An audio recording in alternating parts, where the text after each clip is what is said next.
تو ناممکنات انسان کے لیے ناممکنات ہوتی ہیں, اللہ کے لیے ناممکن نہیں ہوتا. تو فضائل اعمال اور فضائل صدقات کی کرامتوں پر جو لوگ اعتراضات کرتے ہیں نا, وہ بھی اس لیے کرتے ہیں یہ کیسے ہو گیا.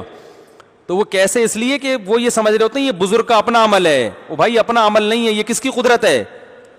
اللہ کی. کرامت ولی کی قدرت نہیں ہوتی, کرامت کس کی قدرت ہوتی ہے؟ اللہ کی طاقت. ہاں مستند ذریعے سے ثابت ہو تو مانیں گے, اور اگر اوتھینٹک ذریعہ نہیں ہے تو پھر اس کو رد کر دیں گے. کیونکہ لاجک کے خلاف جب وہی کوئی کام ہوتا ہے نا, تو ہمارے پاس مضبوط دلیل ہوگی تو مانگیں گے نا کہ بھئی اللہ نے کیا. تو دلیل وہی لوگوں کے واقعات, اس نے بول دیا فلاں نے لکھ دیا, پھر نہیں ہے. لیکن اگر مستند ذریعے سے ہے تو پھر ماننا پڑے گا اس کو. سمجھ رہے ہیں؟ ہم نے خود اپنی آنکھوں سے کرامتیں دیکھی ہیں. شہید کے خون کی خوشبو سونگھی ہے, کسی سائنسدان کو بتاؤ مانے گا؟ بھائی کسی سائنسدان کو بتاؤ, ڈاکٹر کو بتاؤ میڈیکل سائنس کے, کہ بھائی کئی بندے مفتی صاحب کہہ رہے ہیں میں نے دیکھے کہ شہید ہوئے اور ان کے خون سے کیا آ رہی تھی؟ خوشبو. تو ڈاکٹر مانے گا اس بات کو؟ کیا یہ ممکن نہیں ہے؟ اور اگر کوئی انجینئر جیسا یا کوئی پروفیسر جیسا آدمی فوراً کلپ بنا دے اور میڈیکل سائنس کی رپورٹیں پیش کرنا شروع کر دے کہ یہ تو ممکن ہی نہیں ہے, خون میں تو بدبو ہوتی ہے, اور قرآن میں تو خون کو ناپاک کہا ہے. قرآن میں خود آتا ہے کہ خون کیا ہے؟ ناپاک ہے. تو یہ سب چیزیں تو ناپاک ہیں. اور یہ جناب مفتی طارق مسعود صاحب دیکھو اپنے بزرگوں کی کرامتوں میں غلو سے کام لیتے ہیں اور کہتے ہیں ہم نے شہید کے خون کی خوشبو. او بھائی وہ ایک اصول اور ضابطہ ہے کہ خون ناپاک ہوتا ہے, بدبو ہوتی ہے, لیکن جب اللہ چاہتا ہے اپنی قدرت سے اسی خون میں خوشبو پیدا کر سکتا ہے. تو آپ مفتی طارق مسعود کا انکار نہیں کر رہے, آپ خدا کی قدرت کا انکار کر رہے ہو. نہیں یار یہ بات. مفتی عتیق الرحمان شہید رحمۃ اللہ علیہ کا نام سنا ہے؟ نہیں سنا؟ ان کا بیٹا میرا شاگرد ہے, بہت کئی سال پڑھا ہے. جب وہ شہید ہوئے نا, گولیاں مار کے ادھر درس قرآن دیتے تھے بڑا زبردست. ان کے ہاں تو ملتے نہیں نا اس قسم کے شہید وحید, اور خون و خوشبو کرامتیں ہوتی نہیں ہیں, اور بزرگ ہی نہیں ہے ان کے ہاں کوئی. جب بزرگ ہی مارکیٹ سے شارٹ ہو گئے ہیں تو پھر سب کا انکار کر دو. جن کے بزرگ ہوتے ہیں تو انہوں نے تو بزرگوں کو بچانا ہے اپنے. ہاں بزرگ کی غلط بات کو ہم صحیح کبھی ثابت نہیں کرتے, لیکن جو صحیح بات ہے اس کو تو کہیں گے نا, کیونکہ ہمارا تو ایک سلسلہ ہے بزرگوں کا. بھائی تو مفتی عتیق الرحمان شہید رحمۃ اللہ علیہ درس قرآن دیتے تھے, شہید ہو گئے جب کراچی میں فسادات ہو رہے تھے. شہادت کے بعد ان کے خون سے خوشبو آتی رہی ہے.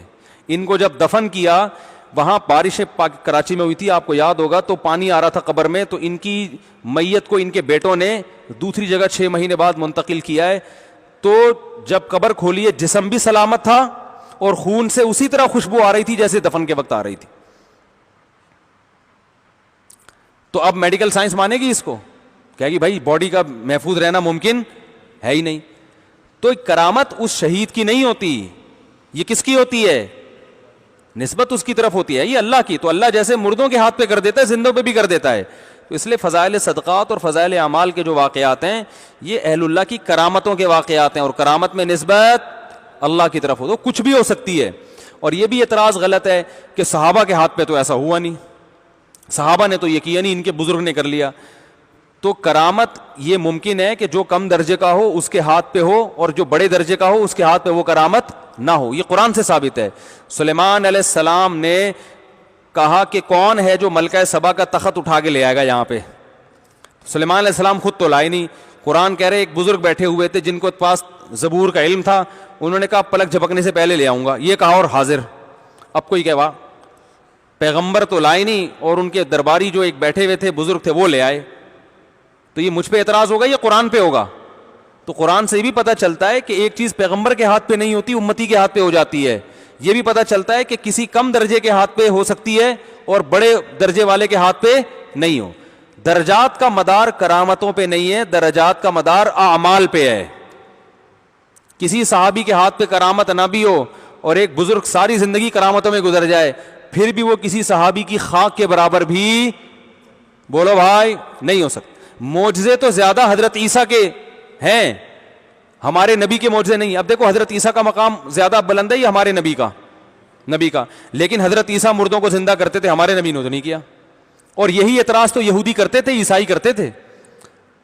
یہودی کہتے تھے ہمارے نبی تو کوہ طور پہ جا کے اللہ سے ہم کلام ہوئے ہیں, آپ کے نبی کیوں نہیں ہوتے؟ وہ کہتے تھے ہمارے نبی تو ایسے جا کے تورات آسمان سے لے کر آئے ہیں, یعنی آسمان سے نازل ہوئی تورات, اور آپ کے نبی پر تو تھوڑا تھوڑا کر کے نازل ہو رہا ہے, ایک دفعہ پوری کتاب نازل کیوں نہیں ہو جاتی؟ تو وہی اعتراضات جو کرتے تھے آج یہی لوگ علم کی کمی کی وجہ سے فضائل صدقات اور فضائل اعمال پہ اعتراضات کر رہے ہیں. ہاں اگر فضائل صدقات میں کوئی واقعہ ایسا ہے جو مستند نہیں ہے, ایسی کتاب سے نقل کیا گیا ہے کہ جو کتاب خود اوتھینٹک نہیں ہے, تو پھر آپ یہ اعتراض کر سکتے ہیں کہ یہ واقعہ مستند نہیں ہے, من گھڑت ہے, تو اس کی سند پہ بحث کریں. پھر آپ اس واقعے کا مذاق نہ اڑائیں گے, یہ دیکھو ہاں یہ واقعہ, یہ دیکھو یہ کیسے ہو گیا, یہ تو ہو ہی نہیں سکتا. ہو تو بہت کچھ سکتا ہے ماموں. صحیح ہے نا. ایک آدمی آیا تھا میرے پاس, ایسے یہ نہیں ہو سکتا. میں نے کہا ماموں نہیں بناؤ, ماموں نہیں بناؤ پبلک کو. میں نے کہا ماموں بہت کچھ ہو سکتا ہے. میں جب پیار سے آتا ہوں نا کسی کو سمجھانے تو ماموں بولتا ہوں, اپنے بچوں کو بھی ماموں بولتا ہوں. میرا چھوٹا بچہ ہے بہت عجیب, میں کہتا بیٹا تو میرے کو ماموں بنا رہا ہے, مجھے پتا ہے, تو ان کو بھی میں ماموں بولتا ہوں کہ ہمیں ماموں بنانے سے بہتر نہیں خود ماموں بن جائے. تو ہو ماموں بہت کچھ سکتا ہے دنیا میں. ٹھیک ہے, ایک پیارا رشتہ ہے نا تو ذرا اس سے بات سمجھ میں آتی. تو جب بھی کوئی ایسے بیٹھتا ہوں تو ماموں دنیا میں بہت کچھ ہو سکتا ہے. یہ جو عقل پرست لوگ ہیں یہ اسی وجہ سے تو معجزوں کا بھی انکار کرتے ہیں. فرعون کی سمجھ میں نہیں آ رہا تھا لاٹھی کیسے سانپ بن گئی, تبھی کا جادو ہے, کبھی کیا کہا کبھی کیا کیا, وہ بتا رہے ہیں سمجھا کے تھک گئے. جادوگروں نے بول دیا بھائی جادو نہیں ہے. فرعون نے کہا ساڑی عقل اچ نہیں آندا. تو آج کل یہ جو توحید پرست بنے ہوئے ہیں نا, یہ بھی یہ کہتے ہیں فضائل صدقہ کی کہ بزرگوں میں ایسی کرامتیں کہاں سے ہو گئیں, ساڑی عقل اچ نہیں آتا. اس لیے نہیں آندا کہ تم نے کبھی کوئی بزرگ مارکیٹ میں دیکھا ہی نہیں ہے. ٹھیک ہے نا. میں تو اور بھی کرامتیں جانتا ہوں, میں ممبر پہ بیان نہیں کرتا کہ خام خواہ میں اپنے شیخ و مرشد کی کرامت بیان کروں جو آپ حیران ہو جائیں گے, جن سے میں بیعت تھا, جو تہجد میں 10 پارے تلاوت کرتے تھے, لیکن میں نے پوری زندگی ممبر پہ بیٹھ کے ان کی کرامت کو بیان نہیں کیا. اس لیے کہ چھوڑو لوگوں کی مینٹل اپروچ سے اوپر کی باتیں, سیدھا سیدھا قرآن و سنت کی باتیں کرو, کیا ضرورت ہے. تو ہم نے تو اور بھی ان کی چیزیں دیکھی ہیں, سمجھنے کے نہیں سمجھ رہے, تو ان کے یہاں بزرگ ہی نہیں ہے, اور خود ایسے اعمال نہیں ہے کہ کرامتیں صادر ہونا شروع ہو جائیں. تو اس لیے پھر جن کی ساتھ ہوتی ہیں ان کا مذاق اڑاتے ہیں, کبھی فضائل اعمال کا, کبھی فضائل صدقات کا. تو اس لیے فضائل صدقات میں اگر کوئی مستند نہیں ہے اس پر, اور اگر پھر مذاق اڑانا بھی ہے تو فضائل صدقات میں جس کتاب سے وہ واقعہ لیا گیا ہے نا, اس کتاب کے مؤلف کا مذاق اڑاؤ. عموماً اس کتاب کے مؤلف کوئی بہت بڑے محدث ہوتے ہیں جن کا مذاق اڑانے کی کوئی جرت کر نہیں سکتا, تو لہذا ان کا نہیں اڑائیں گے. اڑائیں گے کس کا؟ فضائل اعمال کا, شیخ الحدیث مولانا زکریا رحمۃ اللہ علیہ کا, کیونکہ ان کو ماننے والے پاکستان میں بہت ہیں. تو ان کو اس لیے مذاق اڑائیں گے کہ ان پر اعتماد ختم ہو اور لوگوں کا آپ پر اعتماد بحال ہو. تو یہ اپنی چورن بیچنے کے لیے دوسروں کو چورن کھلایا جا رہا ہے, سمجھ رہے ہیں نا. اپنی پھکی بیچنے کے لیے دوسروں کو کی پھکیوں بند کرائی جا رہی ہیں. یہ کہتے ہیں نا ہم دوسروں کی دکانیں بند کر رہے ہیں, تو اصل مقصد دکانیں بند کرنا نہیں, اپنی دکان کھولنا ہے. تو اگر فضائل اعمال کی کسی کرامت پر آپ کو اعتراض ہے تو جس کتاب سے انہوں نے لی ہے وہاں اس کے خلاف کلپ بناؤ. جیسے میں نے کہا تھا نا وہ عرش کی مٹی افضل ہے یا قبر کی مٹی افضل ہے, اس پہ میں نے سوال کیا تھا, وہ بھی گھما دیا تھا. وہ سوال یہ کیا تھا کہ علامہ ابن عبد البر جو بہت بڑے فقیہ اور بہت بڑے محدث ہیں, جو سب کے نزدیک قابل احترام ہیں, دیوبندی, بریلوی, اہل حدیث, حنفی, شافعی, مالکی, سب کے نزدیک, انہوں نے لکھا ہے کہ اس پر امت کا اجماع ہے کہ نبی کی قبر کی مٹی عرش سے افضل ہے.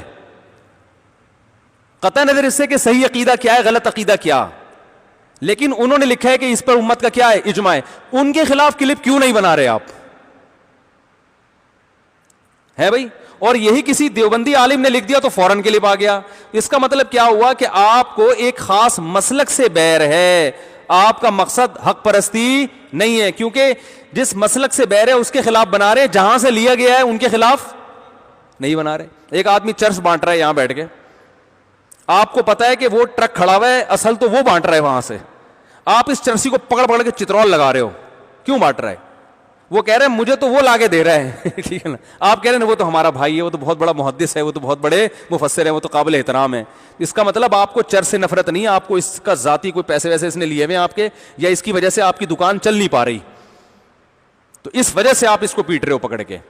تو آج بھی مارکیٹ میں یہی ہو رہا ہے. یہ باتیں ہم کہتے ہیں سامنے بٹھاؤ, ہم کریں گے, کوئی بٹھانے کے لیے تیار نہیں ہے. بات آ رہی ہے سمجھ میں؟ لوگ اس پہ نہیں ہمیں سامنے بٹھاتے. چلو آگے کہاں سے کہاں چلے گئے.